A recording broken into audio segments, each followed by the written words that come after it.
What is colonialism? Colonialism is a practice of domination involving the subjugation of one people by another. It typically occurs when a powerful country establishes control over a weaker region or country and exploit its resource, labor and market for the benefit of the colonizing country. The concept of colonialism can be broken down into several key components such as political control, economic exploitation, cultural influence, social hierarchy, and military presence. Colonialism in Malaysia, spanning over several centuries, played a significant role in shaping the country's history, economy, society and culture. The colonial era in Malaysia can be broadly divided into three major phases, such as Portuguese, Dutch and British colonial rules. Before colonization, Malaya had a rich past and a varied cultural heritage. It includes several states on Singapore Island and the Malay Peninsula. The federate and unfederated Malay state as well as the Strait settlement made up Malaya before British colonial control. This region had independent local leaders and political system. The area was well known for its commercial activity as it was the world leading producer of rubber and dentin.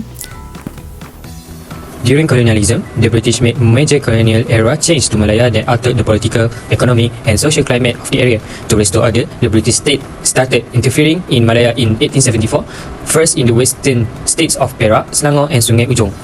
After colonialism, the British government finally achieved peace and security in Malaya. The Malay Sultan retained his symbolic status at the top of aristocracy but lost some of his political power and independence. British authorities believed that rural Malaysian farmers need to be protected from economic and cultural change and that traditional class distinctions should be maintained. Hey, can I interview you? Yeah, sure. What do you want to interview me about? What was the cause of colonialism by the British in Malaya? The cause of Malaya being colonized by British is because British was motivated by three factors, which is economic interest, strategic control, and instability and lack of development in Malaya. The first one is economic interest. British found that Malaya is a plentiful country, which is Malaya is full of natural resources such as tin and rubber. The second, what we call factor, with Malaya being colonized by British is because strategic control.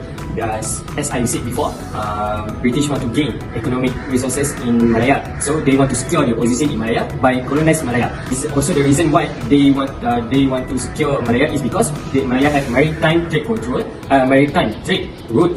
and also Malaya has fear of geopolitical influence. The third factor is Malaya was in instability and lack of development.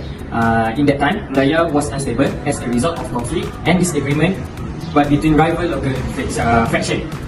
Because of that, British saw an opportunity to come and colonize Malaya, and after they bring peace in Malaya, they start to do a long-term investment and they do development of the undeveloped natural riches in this country. Thank you for answering my question. Thank you, bye. Bye-bye. Adriana, can you explain the impact of British colonialism in Malaya? Okay, so the first impact of British colonialism in Malaya is the establishment of Strait settlement. Strait settlement or negeri berselat refers to the formation of Southeast Asia British Crown Colony that includes Labuan, Singapore, Penang, Melaka and few other islands. Oh, really? What caused the establishment of strait settlement then? The establishment of strait settlement was believed to be caused from the Anglo-Dutch Treaty 1824 or also known as Perjanjian London 1824. Using the agreement, it allows the British and the Dutch to divide their own influence in the Malaya region, which, as a result, British controlled the Strait settlement, while Johor Sultanate was unfortunately fragmented. Singapore, Malacca and Penang each have different geography and different administrative background before the interference of the British. However, due to the establishment of Strait settlement, the administration of each state now are modified into one administration under the Strait settlement. The management of Strait settlement were actually led by SHTI or Syarikat Hindia Timur Inggeris at first and replaced by the India Office Pejabat India. The India Office Pejabat India was established in 1858. Administration under the India Office Pejabat India did not last long when a group of local residents dissatisfied and started to against the India Office Pejabat India. The rebellion in India caused India Office unable to administrate and protect the merchants in the Strait settlement. On April 1, 1867, the Strait settlements were declared a British colony and placed under the responsibility of the London Colonial Office or Pejabat Jajahan Tanah London. Is there any other impact? Okay, so the other impact of British colonialism in Malaya is the establishment of Federated Malay State. Federated Malay States, are also known as Negeri-Negeri Melayu Bersekutu, is comprised of 4 different Malay states, which is Pahang, Perak, Negeri Sembilan, and Selangor. The British felt that their commerce is in threat. Thus, they implemented the resident system in the Malaya administration. It was believed that through the resident system, the Federated Malay States was established from the resident system. Each collective 4 Malay states, which is Selangor, Pahang, Perak and Negeri Sembilan, had used the states meeting or Majlis Mesyuarat Negeri as the administration system. However, with the establishment of Federated Malay States or Negeri-Negeri Melayu Bersekutu, Majlis Mesyuarat Negeri was no longer relevant and immediately abolished and replaced by the new administration system, which was the federal meeting, or also known as Majlis Mesyuarat Persekutuan, led by the resident. Okay, Jessenia, can you explain more regarding the impact of the colonization of British? The colonization of British starting from the 18th century had made a huge impact in forming the unfederated Malay states, which consists of Malays, Kedah, Kelantan, Terengganu and Johor.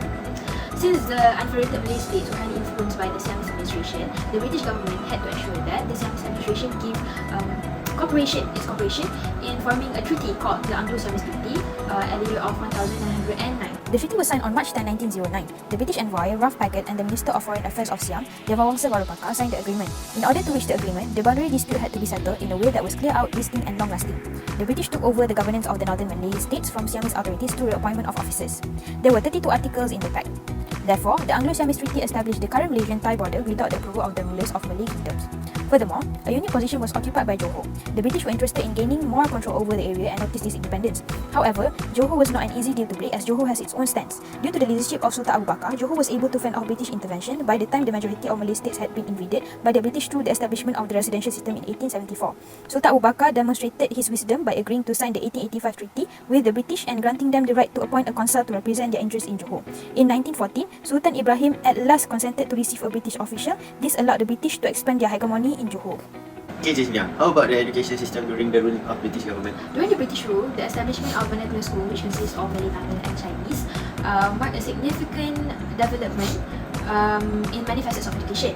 According to the Razak Report 1956, all 3 vernacular schools were permitted to continue once Malaya attained its independence in 1957. The main goals of setting up Malay schools were to support their parents inherit their families' property and allow Malays to stay villages. The first Malay school was founded in 1826 in Pulau Pinang.